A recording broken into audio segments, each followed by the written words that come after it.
Hello student. कैसे हो आप सभी लोग। आई होप कि आप सभी लोग बहुत अच्छे होंगे। आज की इस क्लास में हम आप लोगों को पढ़ाएंगे फिगर ऑफ स्पीच। ठीक है, फिगर ऑफ स्पीच बहुत इंपॉर्टेंट टॉपिक है। 2 मार्क्स का एग्जाम में पूछता है, 11th में भी पूछता है और 12th में भी पूछता है। ठीक है, तो आइए देखते हैं बहुत ईजी लैंग्वेज में कि फिगर ऑफ स्पीच होता है क्या है। तो पहले देखते हैं कि फिगर ऑफ स्पीच को हिंदी में क्या कहते हैं, अलंकार कहते हैं। ठीक है, आप हिंदी में भी अलंकार पढ़े होंगे, तो वैसे ही इंग्लिश में भी अलंकार होते हैं। और ये फिगर ऑफ स्पीच का डेफिनेशन होता है क्या है कि जिस प्रकार, ठीक है, जिस प्रकार कोई ज्वेलरी होता है वो वुमेन की ब्यूटीफुलनेस को बढ़ाता है। ठीक है, जिस प्रकार आभूषण स्त्री की शोभा को बढ़ाते हैं। ठीक है, कोई ज्वेलरी जब किसी वुमेन को हम पहनाते हैं तो कितनी सुंदर सी होती है ना, बहुत सुंदर लगने लगती है। तो वैसे ही जिस प्रकार कोई भी आभूषण स्त्री की शोभा को बढ़ाते हैं, ठीक उसी प्रकार भाषा में सरलता, नवीनता, माधुर्य एवं सौंदर्य के लिए अलंकारों का प्रयोग किया जाता है। ठीक है, फिर से एक बार देख लीजिए कि जिस प्रकार आभूषण, ठीक है, जिस प्रकार से आभूषण स्त्री की शोभा को बढ़ाते हैं, उसकी सुंदरता को बढ़ाते हैं, ठीक उसी प्रकार भाषा, किसी लैंग्वेज में सरलता, नवीनता, माधुर्य एवं सौंदर्य के लिए अलंकारों का प्रयोग किया जाता है। ठीक है, नोट में कुछ देखिए। नोट में क्या है कि 11th-12th के सिलेबस पर बेस्ड मीन्स आधारित केवल 7 फिगर ऑफ स्पीच होते हैं।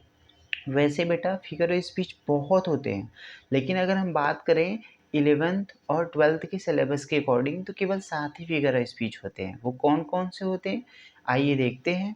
पहला है आपका सिमली। ठीक है, पहला क्या है, प्रोनाउंसिएशन पे फोकस कीजिएगा कि ये पढ़ते हैं सिमली, बहुत स्माइल पढ़ते हैं। ठीक है, एग्जैक्टली है सिमली। सिमली को हिंदी में बोलते हैं उपमा, जिसको उपमा के आगे अगर हम ऐड करेंगे तो उपमा अलंकार। तो पहला है सिमली। ठीक है, दूसरा मेटाफर, स्पेलिंग देखिएगा METAPHOR, मेटाफर, र को प्रोनाउंस नहीं करते। ठीक है, बस मेटाफर, मेटाफर मीन्स रूपक अलंकार। थर्ड है पर्सनिफिकेशन। क्या है, पर्सनिफिकेशन। पर्सनिफिकेशन मीन्स होता है मानवीकरण। फोर्थ अपास्ट्रफी। ठीक है, अपास्ट्रफी मीन्स संबोधन। फिफ्थ है ऑक्सीमारान। देखिए OXYMORON, ऑक्सीमारान। क्या, ऑक्सीमारान मीन्स विरोधाभास। सिक्स है हाइबोली, HYPERBOLE, हाइबोली मीन्स अतिशयोक्ति। इसको बहुत लोग पढ़ते हैं हाइपरबोल, हाइपरबोल नहीं होता, हाइबोली, अतिशयोक्ति। लास्ट है ONOMATOPOEIA, ऑनमैटपिया, ध्वनि सूचक। इसको पढ़ते हैं बहुत लोग अनमोटोपोइया अनमोटोपोइया नहीं होता, इट्स ऑनमैटपिया, ऑनमैटपिया मीन्स ध्वनि सूचक। इस सातों का एक ट्रिक भी होता है। ट्रिक क्या है कि इसको हम शैम्पू से भी बना सकते हैं। शैम्पू से मतलब कि जैसे एस से सिमली, एच से हाइबोली, ए से अपोस्ट्रोफी, एम से मेटाफर, पी से पर्सनिफिकेशन, ओ से ऑक्सीमारन और ओ से अनमैटपिया। ठीक है, शैम्पू ट्रिक वर्ड होता है। ठीक है, आइए आगे देखते हैं। ओके, तो आइए वन बाय वन करके एक एक समझते हैं विद एग्जाम्पल, बेस्ट एग्जाम्पल के साथ। तो पहला आपका क्या था, सिमली। सिमली को हिंदी में बोलते क्या है, उपमा। डेफिनेशन मतलब होता है परिभाषा, क्या होता है इसका परिभाषा। अ सिमली मतलब एक उपमा अलंकार इज होता है, एक उपमा अलंकार वह अलंकार होता है जो अ कंपैरिजन मीन्स तुलना करता है, बिटवीन के बीच में, टू दो ऑब्जेक्ट्स मतलब वस्तुओं, ऑफ के डिफरेंट अलग अलग काइंड्स मतलब प्रकार के। मीन्स कि एक उपमा अलंकार वह अलंकार होता है दो भिन्न भिन्न प्रकार के वस्तुओं के बीच में कंपैरिजन करता है। ठीक है, A simile is a comparison between two objects of different kinds, मतलब एक उपमा अलंकार वह अलंकार होता है जो दो विभिन्न प्रकार की वस्तुओं के बीच में तुलना करता है। दो वस्तु कोई होंगे, वो लिविंग होंगे चाहे नॉन लिविंग, दोनों में तुलना किया जाता है और जिसमें एटलीस्ट मतलब कम से कम एक पॉइंट, एक गुण सामान्य हो, ठीक है, which have at least one point in common, जिसमें कम से कम एक गुण सामान्य होने चाहिए। दोनों में जो क्वालिटी आप तुलना कर रहे हो वो तुलना एक जैसे होने चाहिए ना। और एक चीज़ पहचानने का सबसे सिंपल तरीका होता है कि इसमें 3 वर्ड में से कोई एक वर्ड या कभी-कभी एक ही 2 बार वर्ड यूज़ किए रहते हैं। जैसे द वर्ड्स वो शब्द होते क्या हैं, एज़, लाइक और सो आर यूज्ड फॉर कंपैरिज़न, मतलब तुलना करने के लिए एज़, लाइक या सो का यूज़ किया जाएगा। पहचानने का सबसे सिंपल तरीका है कि हम कैसे सिमिली पहचानेंगे। पहली बात तो ये कि दो विभिन्न प्रकार के वस्तुओं के बीच में तुलना किया जाता है और तुलना करने के लिए एज, लाइक या सो का यूज़ ज़रूर करेंगे। एग्जाम्पल के थ्रू समझिए। एग्जाम्पल क्या है कि सी मीन्स वह कोई लड़की है, इज है एज मतलब उतनी, फ्रेश मतलब ताज़ी, एज जितना कि ड्यू मतलब ओस। अब देखिए, कोई फीमेल है, कोई लड़की है, उसकी तुलना ओस से की गई है। किससे की गई है? ओस, ड्यू से, माउंटेन ड्यू नहीं। ये जो ठंडे में ड्यू पड़ता है, ओस पड़ता है मॉर्निंग में, वो होता है ड्यू। अर्थात कोई फीमेल है, एक फीमेल है और एक ओस है, दोनों के बीच में तुलना किया जा रहा है क्या? फ्रेशनेस का, मतलब फ्रेश ये भी है और फ्रेश ड्यू भी है, दोनों में तुलना किया जा रहा है। तुलना करने के लिए कौन से शब्द यूज किए गए हैं? एज और एज का। क्लियर हो रहा है? ओके, दूसरा एग्जांपल देखिए। आई मतलब मैं, वांडर्ड मतलब घूमा, लोनी मतलब अकेले, एज की तरह, अ क्लाउड मतलब बादल। अब देखिए, मेरी तुलना किससे की जा रही है? बादल से। बादल भी अकेला, मैं भी अकेला, न बादल का कोई न मेरा कोई। वैसे है, मेरे बहुत सारे फैमिली लोग हैं। ओके, तो आई, मैं, वांडर्ड घूमा, लोनली अकेले एज अ क्लाउड। देखिए, मेरी तुलना बादल से की गई है और तुलना करने के लिए शब्द क्या किए गए हैं? एज। और क्या किया गया तुलना? अकेला मैं भी, अकेला बादल भी। ओके, थर्ड एग्जाम्पल है, द नाइट मतलब रात, इज है एज उतना, डार्क अंधेरा, एज इतना कि ब्लैक काला, स्टोन मतलब पत्थर। अब देखिए, रात की तुलना काले पत्थर से की गई है। काले पत्थर और रात में दोनों एक गुण क्या है कि काले होते हैं। रात भी अंधेरा होता है और काला पत्थर भी अंधेरा होता है, मतलब काला होता है, दोनों में तुलना किया गया डार्क। ठीक है, नेक्स्ट एग्जाम्पल है, leave like a hermit, work like a horse. अब देखिए, आप कहोगे सर तुलना किससे किया जा रहा है? तो बेटा, साधु की तुलना की जा रही है और इसमें घोड़े की तुलना की जा रही है। जब भी कोई भी सेंटेंस अगर वर्ब से स्टार्ट हो तो उस वर्ब के पहले हमेशा एक सब्जेक्ट होता है, वो सब्जेक्ट होता है यू, सेकेंड पर्सन प्रोनाउन वो हाइड होता है, अर्थात छिपा होता है। ठीक है, तो इसके पहले एक सब्जेक्ट है यू, मतलब तुम लिव रहते हो, लाइक की तरह, अ हर्मिट मतलब आपको एक साधु की तरह जीना चाहिए, रहना चाहिए, जैसे एक साधु रहता है वैसे आपको एक क्वालिटी, और काम कीजिए तो एक घोड़े के समान, आप ही को कहा जा रहा है। आपकी तुलना साधु से की गई जीने के लिए, और काम करने के लिए आपकी तुलना किससे की जा रही है? घोड़े से। या तुलना करने के लिए लाइक वर्ड दिए गए हैं, अर्थात इन तीनों में से कोई एक वर्ड जरूर दिए रहेंगे तुलना करने के लिए, या तो एस हो या लाइक हो या सो हो। ठीक है, ये हुआ सिमली। आइए दूसरा देखते हैं डेफिनेशन। दूसरा अलंकार क्या होता है? मेटाफर। मेटाफर क्या होता है? रूपक। डेफिनेशन, इन में मेटाफर मतलब इस अलंकार में, द थिंग्स मतलब चीज़ों को कंपेयर तुलना करने वाली, मतलब इस अलंकार में तुलना करने वाली चीज़ों को आर ट्रीटेड मान लिया जाता है as one and the same, एक ही। समझ में आ रहा है? मतलब इस अलंकार में तुलना करने वाली चीज़ों को एक ही मान लेते हैं, मतलब इसमें तुलना नहीं किया जाता, जो शब्द तुलना किए जाते हैं जिससे, उस तुलना करने वाली चीज़ों को एक ही मान लेते हैं। और एक चीज़ और, इसमें जो कंपैरिजन करने के लिए एज, लाइक और सो वर्ड है जो सिमिली में यूज़ किए जाते हैं, वो इसमें नहीं किए जाते हैं। ठीक है, इसमें तुलना करने के लिए एज, लाइक, सो नहीं रहेंगे, लेकिन इसमें किया क्या जाता है? तुलना करने के लिए जो शब्द होते हैं वो एक ही मान लिया जाता है, चीज़ों को तुलना करने के लिए एक ही मान लेते हैं। जैसे लाइफ मतलब जीवन, इज होता है और ड्रीम एक सपना, जीवन एक सपना है, जीवन को ही सपना मान लिया गया है। अगर यहाँ पे रहता life is like a dream, जीवन एक सपने के समान, अगर यहाँ पे लाइक वर्ड दिया रहता तो हो जाता सिंपली, लेकिन यहाँ पे लाइक नहीं दिया रहा, यहाँ पे जीवन को ही ये मान लेते हैं, मतलब उस वस्तु को ही मान लेते हैं, तुलना नहीं करते बल्कि वही मान ही लेते हैं कि बस करो भाई जीवन ही सपना है। ठीक है, जैसे दूसरा एग्जाम्पल है, द कैमल मीन्स ऊट इज होता है द शिप जहाज ऑफ द डिजर्ट, मतलब मरुस्थल का।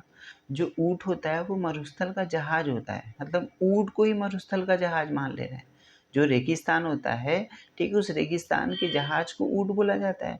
ठीक है, तो ऊट को ही रेगिस्तान का जहाज मान ले रहे हैं, तुलना नहीं कर रहे हैं कि the camel is like the ship of dessert, ये मरुस्थल के जहाज के समान है, ऐसा नहीं, इसी को मान लिया जा रहा है। थर्ड है, Kalidas is the Shakespeare of India, Kalidas ही भारत के शेक्सपियर कहे गए हैं, जबकि विलियम शेक्सपियर तो कोई और है, लेकिन कालिदास को इंडिया का शेक्सपियर कहा गया, इन्हीं को ये मान लिया गया है। ठीक है, अब एक नेक्स्ट है, a thing of beauty is a joy for ever. ठीक है, अ थिंग ऑफ ब्यूटी, एक सुंदरता वाली जो चीज़ होती है वो हमेशा के लिए खुशियाँ देने वाली होती है, मतलब सुंदर चीज़ों को हमेशा के लिए खुशियाँ मान लिया गया है, ये होता है मेटाफर। ठीक है, तो इस अलंकार में तुलना करने वाली चीज़ों को एक ही मान लिया जाता है, और तुलना करने के लिए एज लाइक या सो शब्द का यूज नहीं करते हैं। आइए तीसरा देखते हैं। तीसरा है पर्सनिफिकेशन। ठीक है, थर्ड आपका है पर्सनिफिकेशन। पर्सोनिफिकेशन मीन्स होता है मानवीकरण। ठीक है, डेफिनेशन क्या होता है, in personification lifeless objects and abstract ideas और thought of as persons having life. मतलब इस अलंकार में होता है क्या है, इस अलंकार में निर्जीव वस्तुओं को, ठीक है, लाइफलेस ऑब्जेक्ट मतलब होता है निर्जीव वस्तु, जो लाइफलेस ऑब्जेक्ट है इसका मतलब होता है निर्जीव वस्तु। इस अलंकार में निर्जीव वस्तुओं को, ठीक है, जो निर्जीव वस्तु होती है तथा भावों को, मतलब अब्स्ट्रैक्ट आइडियाज को, भाव को सजीव मानकर, ठीक है, सजीव मानकर व्यक्ति की तरह यूज करते हैं। इस अलंकार में निर्जीव वस्तुओं तथा भाव को सजीव मानकर, हैविंग लाइफ, सजीव मानकर व्यक्ति की तरह यूज करेंगे। मतलब इस अलंकार में कोई निर्जीव चीज होगा, ठीक है, कोई भी नॉन लिविंग थिंग्स होगा, उसको सजीव की तरह, व्यक्ति की तरह यूज करेंगे, मतलब हमारे और आप जैसे, कि ये सजीव जैसे कोई काम नहीं करता वैसे ये निर्जीव काम कर रहे हैं, जबकि एग्जैक्टली ऐसा होता नहीं है। जैसे एग्जाम्पल है कि पहला एग्जाम्पल क्या है, अपॉर्चुनिटी मीन्स होता है अवसर, नॉक्स खटखटाता है एट द डोर, दरवाजे को, बट वंस मतलब केवल एक बार। जो मौका होता है, जो अवसर होता है, वो दरवाजे को केवल एक बार खटखटाता है। आप खुद सोचिए कि क्या जो अपॉर्चुनिटी है वो आपके जो डोर है, जो अपॉर्चुनिटी है वो दरवाजे को सिर्फ एक बार खटखटाता है, तो आप खुद सोचिए कि ये जो मौका है वो दरवाज़ा खटखटाएगा, कोई इंसान ना खटखटाएगा ना। कितनी अजीब बात है। तो आप खुद ही देखो ना, ये जो अपॉर्चुनिटी है, ठीक है, ये तो नॉन लिविंग थिंग्स है और ये खटखटाने का काम कर रहा है। कैसे? मनुष्यों जैसे, इंसानों जैसे, जबकि ये ऐसा काम कर ही नहीं सकता। ठीक है, दूसरा एंग्जाइटी, जो एंग्जाइटी होती है, चिंता, इज सिटिंग, बैठी हुई है, ऑन हर फेस, उसके चेहरे पे, उसके, कोई लड़की है उसके चेहरे पे चिंता बैठी हुई है। हर एक किसी के चेहरे पे चिंता बैठती है नहीं ना, यहाँ पे देखिए चिंता ही उसके चेहरे पे बैठ रही है, अर्थात किसी नॉन लिविंग थिंग्स को सजीव की तरह यूज कर रहे हैं। ठीक है, थर्ड है लव इज ब्लाइंड। लव मतलब प्रेम, इज होता है ब्लाइंड, अंधा, जो प्यार होता है वो अंधा होता है। अरे प्यार भी अंधा होता है, ये तो कहावत है ना, प्यार अंधा नहीं होता, अंधे इंसान होते हैं। ठीक है, प्यार नहीं होता, अर्थात किसी नॉन लिविंग थिंग्स को व्यक्ति की तरह यूज कर रहे हैं, अंधा बना रहे हैं प्यार को। अरे भाई क्यों बना रहे हो, अंधा नहीं है, ये सब देखता है, जानबूझ के गलतियां करता है। नेक्स्ट चौथा एग्जाम्पल है, एक्सपीरियंस मीन्स अनुभव, इज होता है द बेस्ट, सबसे अच्छा, टीचर मतलब अध्यापक, अनुभव ही सबसे सर्वोत्तम अध्यापक होता है। अरे अध्यापक तो इंसान होता है ना, यहाँ पे एक्सपीरियंस को कहा गया है, एक्सपीरियंस तो नॉन लिविंग थिंग्स है। ठीक है, ठीक है, एक्सपीरियंस होता है, अनुभव होना चाहिए टीचर के अंदर, लेकिन यहाँ पे बेस्ट टीचर एक्सपीरियंस को कहा गया है, इस वजह से ये सब पर्सोनिफिकेशन एग्जाम्पल है। ठीक है, एग्जाम्पल को अच्छे से समझिए, एग्जाम में बस एग्जाम्पल आएगा और आपको आइडेंटिफाई करना होगा कि कौन सा फिगर ऑफ स्पीच है। ठीक है, चौथा देखिए, चौथा है एपोस्ट्रोफी। एपोस्ट्रोफी क्या होता है? An apostrophe is a direct address to the dead, to the absent और टू अ पर्सनिफाइड ऑब्जेक्ट और आइडिया। ठीक है, एपोस्ट्रोफी अलंकार होता है क्या है? जिसमें मृत, अनुपस्थित या मानवीकरण किए हुए पदार्थ या विचारों को संबोधित किया जाता है।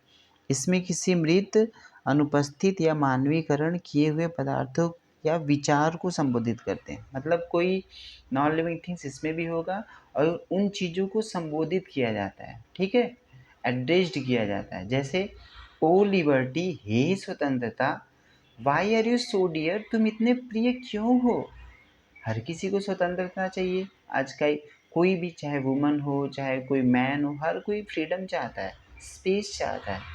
ठीक है, अपने लिए खुद के लिए स्पेस चाहता है। तो हे स्वतंत्रता, why are you so dear. अब देखो, इसमें किसी निर्जीव चीज़ों को संबोधित कर रहे हैं कि हे स्वतंत्रता, ठीक है, आप इतने प्रिय क्यों हो। दूसरा, ओ डेथ, हे मृत्यु, कम सुन, शीघ्र ही आओ ना, इस जिंदगी से मैं ऊब चुका हूँ, अब मुझे जिंदा नहीं रहना है, जी चुका मुझे जितना जीना था। ठीक है, मैं ये अपने लिए नहीं कर रहा हूँ और कोई प्लीज़ ऐसा करेगा भी नहीं। लाइफ एक बार मिलती है, उसको अच्छे से जिए।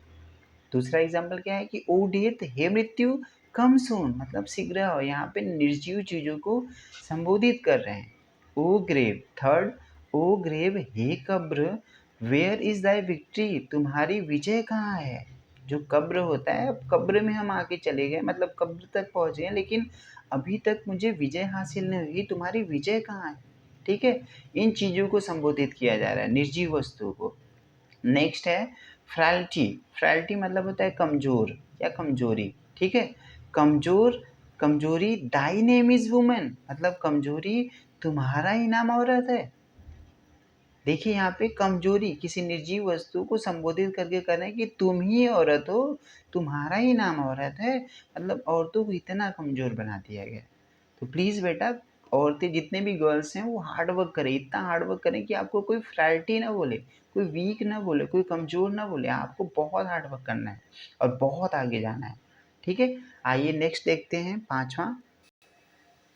ओके, पाँचवा है आपका ऑक्सीमोरन। ऑक्सीमोरन मीन्स विरोधाभास। डेफिनेशन क्या होता है कि in this figure of speech two opposite qualities are added to the same thing.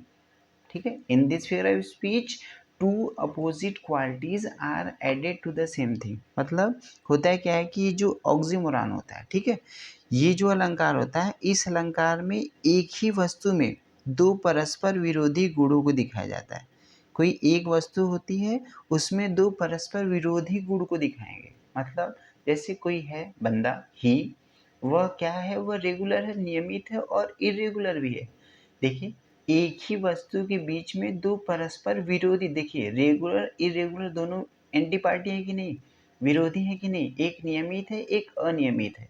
और नियमित अनियमित दोनों वर्ड किसके लिए यूज किया गया? किसी एक व्यक्ति के लिए, कि वह नियमित होते हुए भी अनियमित है। मतलब वह हर दिन स्कूल आता है लेकिन मे भी उसको सुनाई नहीं देता है, तो वो अपसेंट लग जाता है, अर्थात रेगुलर होते हुए भी इरेगुलर है, अनियमित है।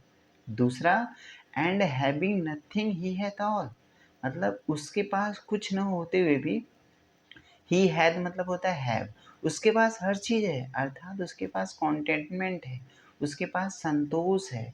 ठीक है, उस, अब देखिए पहले स्टेंजा में क्या कहा गया कि उसके पास कुछ नहीं है, मतलब पहले लाइन में क्या कहा गया कि उसके लिए कुछ, उसके पास कुछ नहीं है।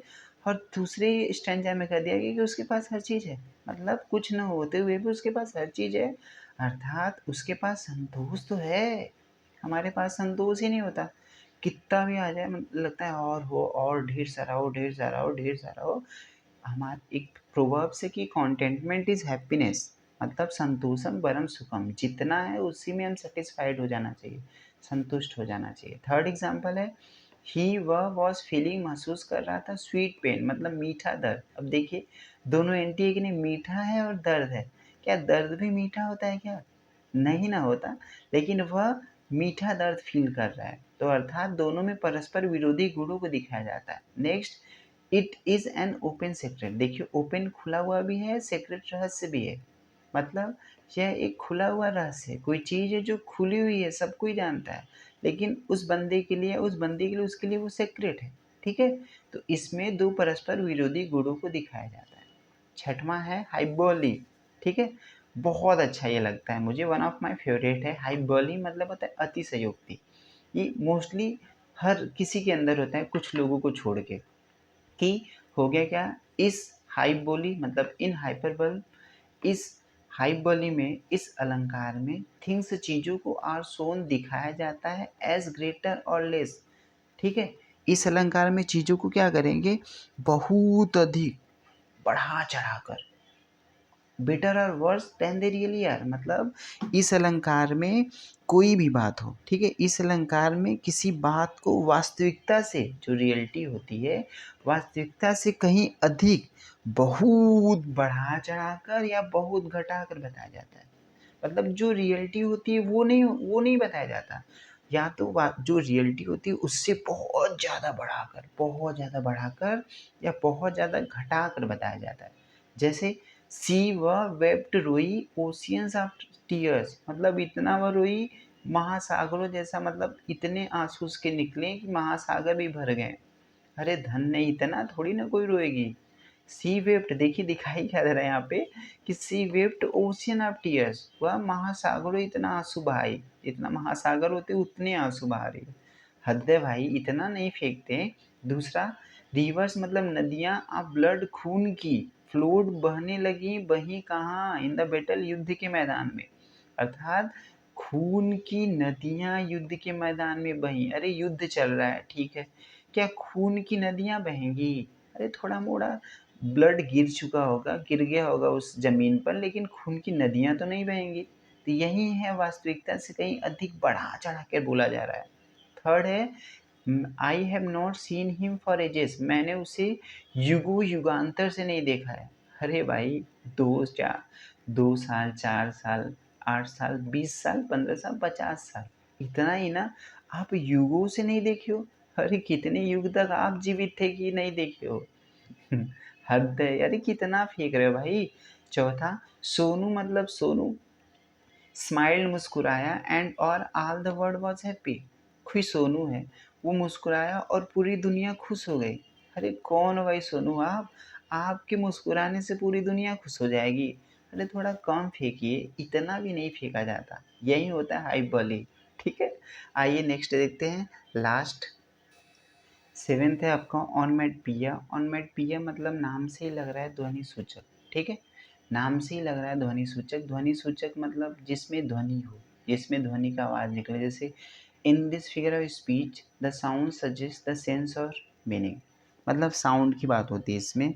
साउंड की बात क्या होगी कि इसमें पता है भिन्न भिन्न प्रकार के बर्ड्स, ठीक है, अलग अलग प्रकार के पक्षियों, अलग अलग प्रकार के एनिमल्स, मतलब अलग अलग प्रकार के जानवरों तथा वस्तुओं की ध्वनि के लिए प्रयोग किया जाता है। मतलब जितने भी बर्ड्स होते हैं, जितने भी थिंग्स होते हैं, जितने भी एनिमल्स होते हैं, उनसे जो साउंड निकलते हैं, उन साउंड को ही ऑनमेटपिया बोला जाता है। जैसे बीज, मधुमक्खियाँ क्या करती हैं, भिनभिनाती हैं, तो भिनभिनाने को हम बोला जाता है। तो बीज हम, मधुमक्खियाँ भिनभिनाती हैं, ठीक है। सेकेंड है द कैट्स म्यू, मतलब बिल्लियाँ क्या करती हैं, म्याऊं म्याऊं करती हैं। तो ये जो एनिमल है, इन एनिमल का जो साउंड है, उस साउंड को ही ऑनमेटपिया बोला जाता है, ठीक है। जैसे थर्ड है द स्नैक्स, मतलब सांप आर हिसिंग, मतलब हिस कर रहे हैं, जो फुफकारना होता है उसको हिसिंग बोलते हैं। तो सांप फुफकार रहे हैं, तो जो एनिमल है, ये जो काम वर्क कर रहा है, जो साउंड निकाल रहा है, उस साउंड को ऑनमेटपिया बोला जाता है, मतलब ध्वनि सूचक बोला जाता है। नेक्स्ट है द बीज आर बजिंग, मतलब वही सेम है, मधुमक्खियाँ जो है बजिंग कर रही हैं, भिनभिना रही हैं, ठीक है, हिनहिना रहे हैं, भिनभिना रही हैं, तो वो हो गया ऑनमेटपिया। ये आपका था 7 फिगर ऑफ स्पीच।